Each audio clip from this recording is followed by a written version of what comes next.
집 떠난 뒤 맑음.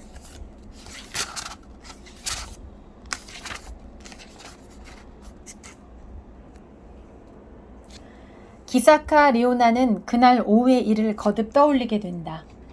딸이 놓고 간 편지라 해도 갈겨 쓴 메모 같은 것이었지만 발견했을 당시 방 안의 어스름한 기운과 왼팔에 안고 있던 세탁소에서 막 찾아온 옷까지 분명 아주 화창한 가을 오후였고 미국 동부 특유의 맑고 건조한 공기 그리고 교외 주택지라면 어디라도 그럴 법한 정도의 조용함으로 가득 차 있었으련만 그 기억은 리오나 안에서 시간과 더불어 과장되는가 싶더니 이윽고 숨이 멎을 만큼 아름다운 날이어서 오히려 불온했다가 되고 무섭도록 고요해서 마치 이 세상의 소리가 다 사라져버린 것만 같았다가 된다.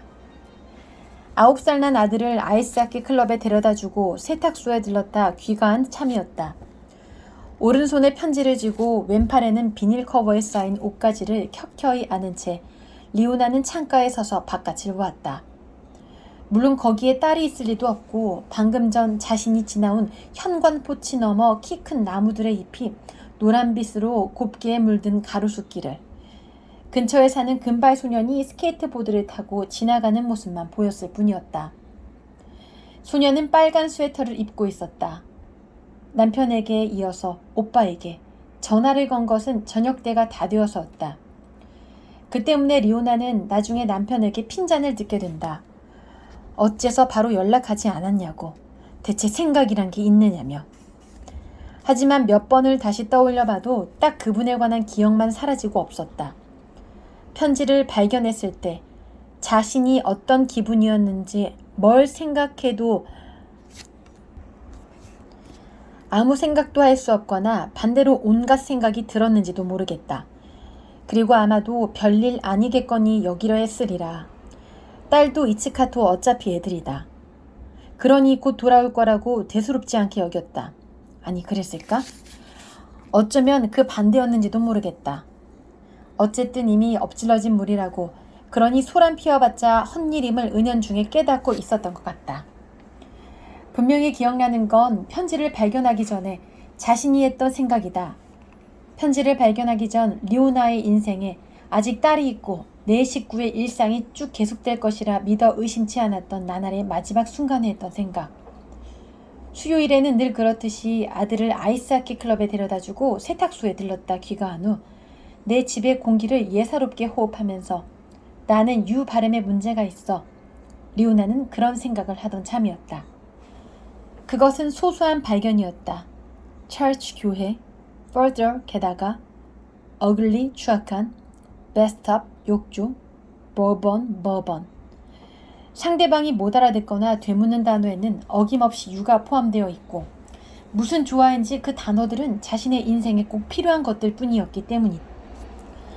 나란히 놓인 두 침대 중 하나에 배를 깔고 누워 리세스 초콜릿을 먹으면서 레이나는 TV를 보고 있다.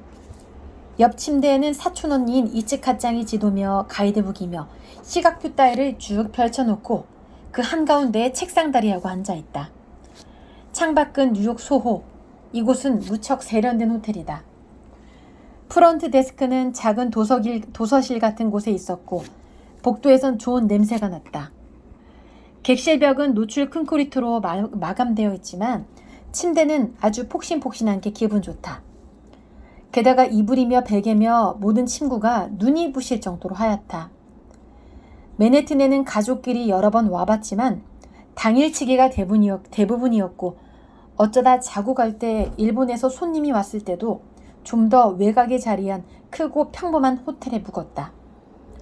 다운타운 쪽이 확실히 재미있는데 있잖아 이츠카짱, 레이나는 사촌 언니에게 말해본다. 꼭 내일 출발해야 돼? 그래야 해. 사촌 언니의 대답은 쌀쌀맞다. 여정을 짜느라 여념이 없는 듯 레이나에게 눈길 한번 주지 않았다. 그치만 이 부근에는 예쁜 옷가게라든지 잡화점 같은 게 잔뜩 있잖아? 아마 맛있는 빵집이랑 카페도 엄청 많을걸? 이번에는 대답도 없었다. 도리 없이 레이나는 다시 TV로 의식을 되돌린다. Better than the pie. 재방송이다. 얼마 전까지 학교 여자 아이들 사이에서 인기 있었던 드라마인데 집에서는 못 보게 했지만 다행히 녹화해둔 친구가 있어서 그 아이 집에서 레이나도 전편을 거의 다 봤다. 7명의 고등학생 이야기로 연애하고 싸우고 성폭행당하고 자살미수를 일으키고 어린 아이를 도우려다 차에 치여 한쪽 다리를 잃고 부모의 빚을 갚기 위해 다니던 학교를 중퇴하고 돈벌이에 나서고 초가서 마약 운반책이 되는 바람에 경찰에 붙잡혀 가기도 한다. 매회 굉장한 일들이 일어나다 보니 한시도 눈을 뗄 수가 없었다. 레이나는 굉장한 일이 좋다. 굉장한 일은 TV 드라마나 영화나 책 속에서만 잔뜩 일어난다. 레이나네 집에서는 그런 종류의 TV 프로그램은 거의 볼 수가 없고 영화관에서도 아주 가끔씩 밖에 데려다 주지 않지만 책은 얼마든지 읽고 싶은 만큼 사준다. 일본에서도 그랬고 미국에 오고 나서도 그랬다. 그래서 레이나는 지금껏 책을 많이 읽었다. 셀린저를 비롯해 미란다 줄라이, 데니스 루에인, 무라카미 하루키, 요시모토 바나나, 다자이 오사무가 쓴 책도 읽었다. 좀 더 어렸을 때는 이상한 나라의 앨리스라든지 곰돌이푸, 나니아 연대기를 읽었다. 재미있었던 책은 그 밖에도 이것저것 많지만 가장 좋아하는 건 뭐니 해도 어빙이다. 어빙의 소설 속에선 굉장한 일이 끊임없이 일어난다. 여기 초등학교로 전학 온 얼마 지나지 않아 레이나는 책벌레라는 별명을 얻었다. 그 별명을 붙여준 사람은 학생이 아니라 교사였고 딱히 놀림받거나 따돌림 당한 건 아니었지만 그래도 벌레 따위로 불리는 건 기분 나쁘고 마뜩잖았기 때문에 중학생이 된 후론 될 수 있는 한 학교에서는 책을 읽지 않고 아이들 사이에서 겉돌지 않도록 엄마 몰래 싸구려 화장품을 사서 바르거나 전혀 관심 없는 원 디렉션 밴드에도 관심 있는 척했다. 그 5 멤버 중에 누가 제일 멋있어 보이는지 물어보면 바로바로 대답할 수 있게 준비도 해두었다. 레이나, 플래그 스톱이 뭐야? 이치카짱이 물었다. 작은 역. 평소에는 열차가 서지 않고 그대로 통과해버려. 누군가 타거나 내리는 사람이 있을 때는 다르지만. 타거나 내리는 사람이 있는지 없는지 어떻게 아는데? 몰라. 연하인 레이나는 냉큼 대답했지만 나이가 아래여도 이 나라에 관한 일은 자신이 가르쳐줘야 하는 입장이었던 것을 떠올리고는 잘 모르겠지만 표를 사면 연락이 가지 않을까? 차장한테? 라고 상상해서 말해보았다. 침대에서 내려와 리세스 초콜릿 포장지를 휴지통에 버린다. 그래? 이치카짱은 그다지 믿업지 못하다는 토로 말했다. 그럼 이 티는 뭐야? 이 티? 모르는 거라서 되묻고 난 후 사촌 언니가 읽고 있는 것. 이라기보다 읽어보려는 것을 들여다보는 그건 열차 시각표였다. 아, 이스턴 타임존의 줄임말이야. 동부 표준시라고 하지? 여기 보면 CT니 MT라고 쓰여 있잖아. CT가 센트럴 타임존이고 MT가 마운틴 타임존. 미국은 국내에서도 시차가 있으니까. 그르르 하고 앓는 듯한 소리를 내고서 이치카짱은 시각표를 팽개쳤다. 아, 진짜 뭐가 이리 복잡해. 책이며 지도가 널려있는 침대 위에 털썩 들어 눕는다. 하늘색 셔츠에 군청색 스웨터, 그리고 청바지. 이치카짱은 파란색을 좋아한다. 그러고 보니 여름에 입었던 비키니도 선명한 파란색이었다. 그래서 짧은 머리에 키가 크고 빼빼 마른 옛날부터 잘 아는 이 사촌 언니의 가슴이 어른처럼 풍만한 것을 보고 올여름 레이나는 경악했다.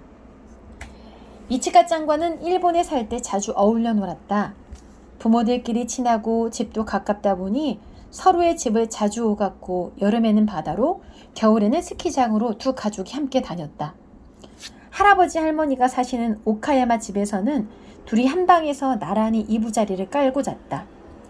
아버지 일 때문에 레이나가 미국에 온 후로는 1년에 한 번 귀국할 때 그리고 이치카짱네 가족이 이쪽으로 놀러 왔을 때만 만날 수 있었지만 이번 여름부터 이치카짱이 이곳 학교에 다니게 되어서 레이나 집에 살고 있다.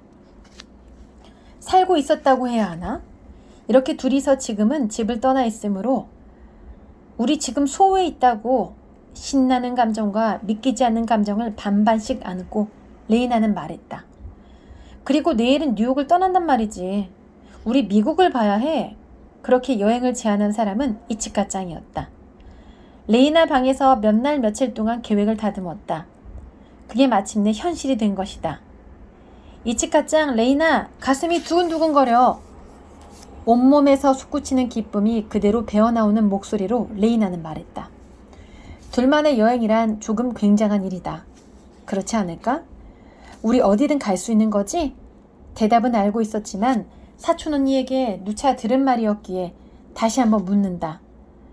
사촌 언니는 벌떡 일어나 싱긋 웃고 나서 레이나가 듣고 싶었던 말을 해준다.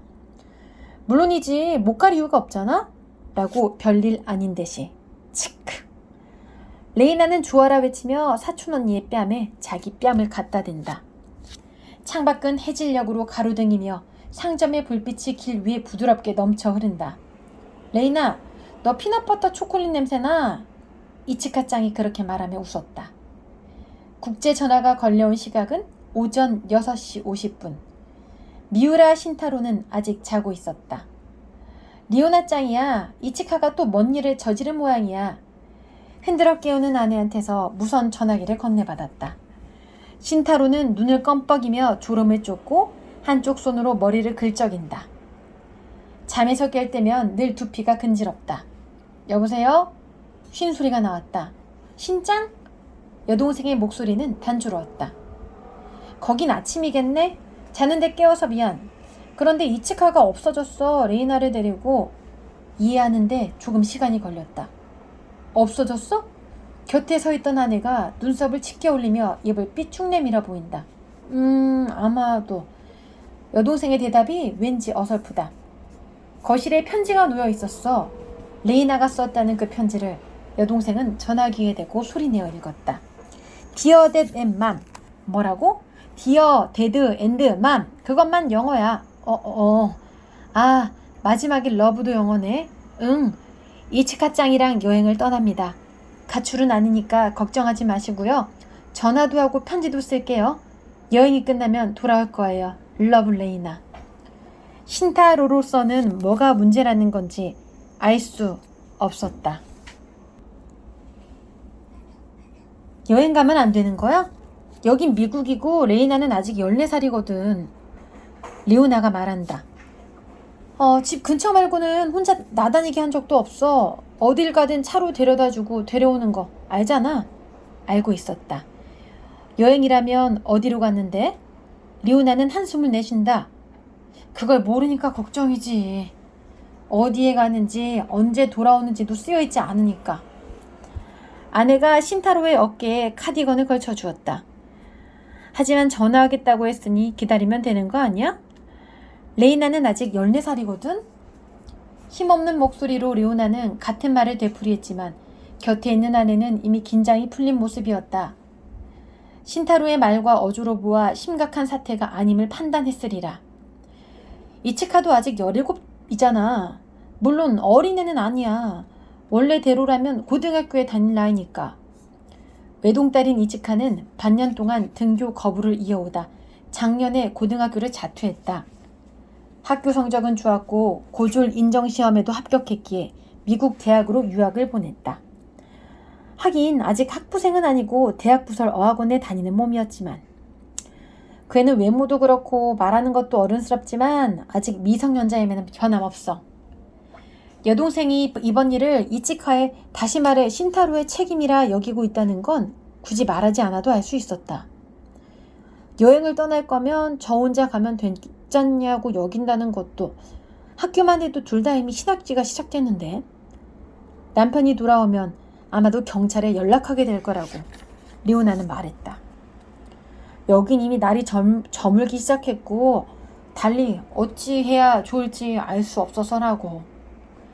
신타로는 여동생 부부에게 폐를 끼치게 되었다며 사과했지만 이 시점에서는 아직 아이들의 안부에 대해선 거의 걱정하지 않았다. 걱정은커녕 이치카답다며 내심 유쾌하기까지 했다.